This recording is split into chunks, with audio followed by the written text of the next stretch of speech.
Yuan అనే ఒక అబ్బాయిది మర్డర్ జరిగింది చిలకలగూడలో. ఇమ్రాన్ అన్న చిలకలగూడలోనే ఉంటాడు కానీ ఇమ్రాన్ అన్న ఎందుకు మాట్లాడే? ఇమ్రాన్ అన్న మాట్లాడితే జస్టిస్ అనేది దొరకదు. ఎందుకంటే ఏ గరీబోనికైనా జస్టిస్ అనేది దొరకదు అనమాట. 200 కోట్లు మైక్రో ఫైనాన్స్ అని స్కామ్ చేసిరు, అది కూడా గరీబోల పైసలు, అది కూడా జస్టిస్ దొరకలే. వైష్ణవి అనే ఒక అమ్మాయిది మర్డర్ జరిగింది, ఆ అమ్మాయిది కూడా జస్టిస్ అనేది దొరకలేదు. సో గైస్, ఈడ గరీబోలకు ఎప్పుడు జస్టిస్ అనేది దొరకదు. గుద్ద నిండా పైసలు ఉంటాయి చూడు, వాళ్ళకి జస్టిస్ అనేది ఖచ్చితంగా దొరుకుతుంది. అండ్ వాడు పెద్ద ఆఫీసర్ కొడుకున్నా జస్టిస్ అనేది దొరుకుతుంది, లేదంటే సిస్టమ్ నడిపించేటోళ్ళకి జస్టిస్ అనేది ఖచ్చితంగా దొరుకుతాయి. ఒక గరీబోళ్ళకే జస్టిస్ అనేది దొరకదు అనమాట.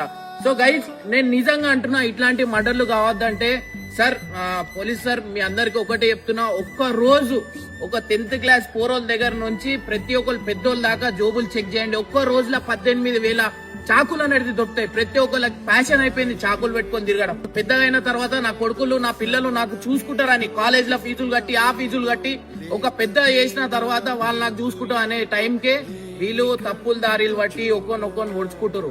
బాయ్ అంటే బాయ్ అనేసుడు, డైరెక్ట్ ఓడ్చుకుంటారు.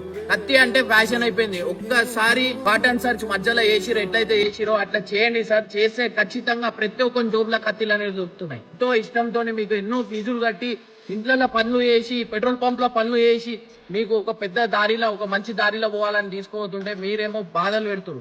మీరు మంచి చూసుకోకపోయినా పర్వాలేదు కానీ బాధ అయితే పెట్టకండి. ఎందుకంటే ఇంట్లో ప్రేమ అది వేరు ఉంటది. మీరు మంచి చూసుకోండి, ఇంట్లోకి తప్పు దారిని పడకండి. ఈ తప్పు దారి వల్ల మీ జీవితాలే ఖరాబ్ అవుతున్నాయి. ప్లీజ్ గైజ్, నేనైతే ఒకటే చెప్తున్నా, పైసలు లేకపోయేసరికి మనకి ఎప్పటికీ జస్టిస్ అనేది రాదు. అందుకని నేను మాట్లాడలేదు.